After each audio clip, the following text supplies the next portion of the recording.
Hello everyone, welcome to Anime No Mi, and thank you for joining us for another One Piece video. In today's video, we're going to talk about Luffy's new power and what it might mean to those around him. Now that Luffy has obtained the power of Nika, the Sun God, it seems like his personality and even his appearance might have completely changed. Now, Luffy's always been a smiling character and has always been a really funny person and always smiling in even the most difficult of situations. But with this new transformation, even though he's being attacked and in a desperate battle, Luffy keeps smiling non-stop and as if he can't stop laughing. In today's video, we're going to talk about Luffy's new personality, why he keeps smiling non-stop, and what potential reactions the Straw Hats and their allies might have once they see that Luffy has changed into the Sun God. But before we dive into our video, if you're new to the channel, we'd be absolutely honored if you consider leaving us a like or even subscribing with a comment letting us know what you think of the video. It really helps us out and motivates us to make more content. And if you'd like to help out the channel in a bigger way, consider sharing the video with your friends. But without further ado, let's get into the video. So to begin, now that Luffy has managed to acquire the transformation of the Sun God, his appearance has completely changed. Now, for us, it may not be such a big deal because we're in that third-person reader perspective, and it might just be for us a change of his personality or hair. But the other characters in our story may be very surprised by this new transformation, and for those characters in One Piece who have not seen Luffy in Sun God transformation mode, it might end up being very difficult for them to recognize him by the great changes in his powers and even the change in the color of his hair. And also with Luffy's power, they might even say that his personality is not even the same personality as before, because even though he's still smiling, it seems like he might have picked up more of Nika's personality, who would be a very cheerful and smiling person, and also going a bit beyond what our rubber lad usually does. We even saw that Yamato and Momonosuke said that they really didn't know who that person was fighting Kaido, showing that for other characters, Luffy's appearance in this new transformation may have actually changed him quite a bit. Now, we don't know if they might not be able to recognize him because of this power gain, and there have even been fans that have said that Luffy might be emitting a large sun-like light, and that might be preventing people from being able to recognize him immediately. Moreover, it's said that if someone were transformed and called the Sun God, the sun is so bright that even for us who are at a long distance would get blinded by it directly. So this very same thing could happen to Luffy, since he now has the appearance of the Sun God, which really makes sense. After all, when we saw Yamato and Momonosuke had difficulty seeing who this person was when they were fighting Kaido, it was only after Yamato and Momonosuke could hear Luffy's voice that they really identified. Because as Yamato said, Luffy's hair and clothes had completely changed, and even his personality had changed. Now, we don't know if this will be a permanent transformation for Luffy, and he may not stay this way the rest of his journey. After all, this is a Zoan Fruit awakening, which means that the user's body might actually turn into at least part of the creature permanently. But with Luffy and this being a mythical Zoan Fruit, it might be different. Another thing to consider is that Luffy might actually have not tapped into the full power of the transformation, and this might just be kind of a hybrid form. So this would leave Luffy a way to still get new power, and rather than just opening it up all the way from the first go, that he still has a level to reach a true power of the transformation. Even Kaido confirms that with Luffy's changes, he has managed to acquire this transformation that only an awakened Zoan user could obtain, but that he also had the powers of his Paramecia Fruit still. And we also saw that in a moment where Luffy was about to lose his strength, the flames begin to fade, but his supposed light that emits through his body also begins to fade, and this caused Luffy's body to begin to assume its previous transformation. And as Luffy comes out of his Sun God transformation, it seems like his body starts to melt, and his appearance might change even more, and this could have consequences for him in the future. Just if we think back to when he first used Gear 3rd, his body went back to that tiny state after using the power. Furthermore, it's worth noting that Luffy's transformation will still have future consequences for the entire world of One Piece. After all, many people in the world will have their ideas changed, and lives could be changed forevermore once they discover that Luffy has become the Sun God. And in these many reactions, we're going to get to see those of the people who've already talked about the Sun God, like Who's Who, and we also know that Elbaf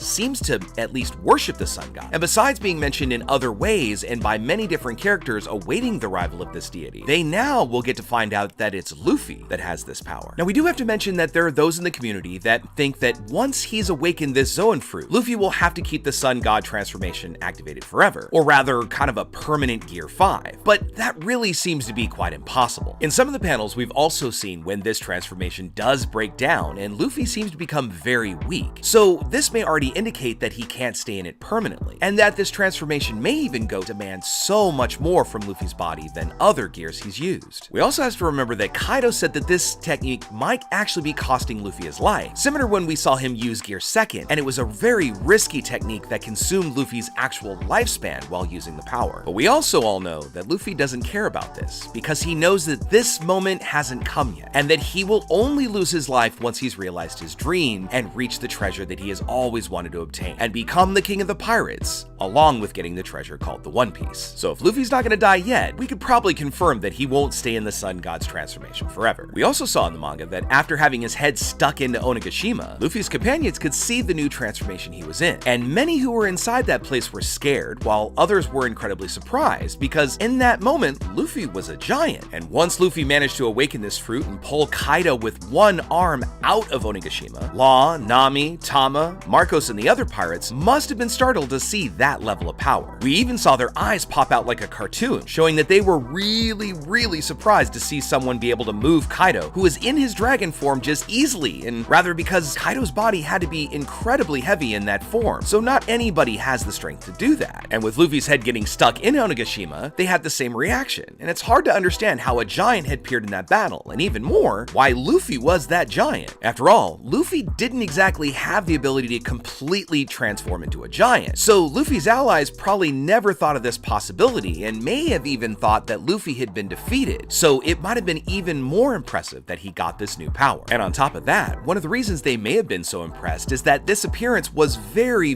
different and made Luffy almost unrecognizable. So it may have really just been his voice that made his identity come through, because he was just laughing and having fun with whatever was happening. So this makes us think that if Luffy's friends are having trouble recognizing him, we gotta think about all the other characters who still haven't met Luffy or don't know him that well. We also have to consider the fact that although many may not know the pirate with the straw hat, they may recognize the Sun God from legends, and many might know the Sun God or others that called him Nika because of the great power he already possesses. So at the end of the fight between Luffy and Kaido, it's very likely now that Luffy might manage to pull off a win and defeat the Yonko. And after that, he's gonna have to go back inside to Onigashima to see his friends and make sure that everybody is safe and put a final end to the raid. And with anybody still left fighting on Kaido's side, once they see he's been defeated, then this great confrontation will finally be over, and the Straw Hats and company might be able to get together and finally have that drink and celebrate their victory. And if Luffy was to come down in this new transformation, with his appearance resembling the Sun God, we could see something quite interesting happen, that Jinbei might actually recognize this appearance. For what we do know is that the fishmen do have a certain connection to the god Nika and to Joy Boy. Now, although Jinbei may not know Nika personally, he had to have heard many stories about Joy Boy, and apparently Nika and Joy Boy were the same people, and apparently Joy Boy possessed the power of the awakened Sun God. So in this way, Jinbei might be the very first person to truly recognize that Luffy is really Joy Boy, that big old man who with the straw hat who made a promise so many years ago that he would return one day to return the fishmen to the surface. Now, Jinbei is a very intelligent character, so next to Robin, he might be the only one to first notice that this power is the real Sun God and was an actual figure from the past. After all, Luffy does have the same name Nika, and Jinbei did hear that name from Who's Who. We also know that Elbaf does follow the story of the Sun God Nika and may even worship them. After all, when we saw Mother Carmel use her powers of the Soul Fruit or the Sorosoro no Mi, many of the giants thought that the sun had appeared was the Sun God, this being of course one of her homies. So in this way, they may know the story of the Sun God or his history, but not their appearance. And once Luffy arrives in Elbaf, he could be recognized as a deity, because Luffy's ability to become a giant, and apparently the fact that Joy Boy was a giant, could create that really great link between the Sun God and Elbaf. We also can't forget that we're gonna get the reaction of the great elephant Zunisha on their reunion with Luffy, as the elephant was the very first one to predict that Joy Boy was about to return. And since he knew Joy Boy in the past, he may have been waiting till this very moment, so it could be an extremely powerful scene, because then the great elephant might be able to give us some important and interesting information about who the former companion of Joy Boy was, and even further reveal to us whether Joy Boy really possessed the fruit of the Sun God and what his goals were during the Void Century. We may even get to learn how Joy Boy lost their life, because there's really no stories about how Joy Boy lived during this area. So he may have lost his life during a fight against someone very powerful, and then left his last hopes and determinations in the fruit, hoping that one day the right person would come along and reawaken its power. And once the new user inherited the power of the Sun God, they would carry on his plan and bring hope to the world so that they could protect everyone and finally save the world of One Piece. Now, once word gets around about Luffy's new powers, those that know the legend of the Sun God might be impressed by his return, but there may be those that may be frightened, just as we saw in the Battle of Wano. But for now, we'll just have to speculate and think about how it's gonna go. What do you think is gonna happen once everybody sees that Luffy's turned into Joy Boy? Do you think that Jinbei will actually recognize him? What kind of flashback do you think we might get from Zunisha? Let us know in the comments below. So as we wrap up today's video, we want to thank you all so much for watching until the very end. Make sure you comment on any themes or ideas that you'd like to see in future videos. And also, since you made it this far, give us a like as you head out to take on the rest of your day. Hope to see you all in our next video, and let's keep sailing this giant sea together. Take care.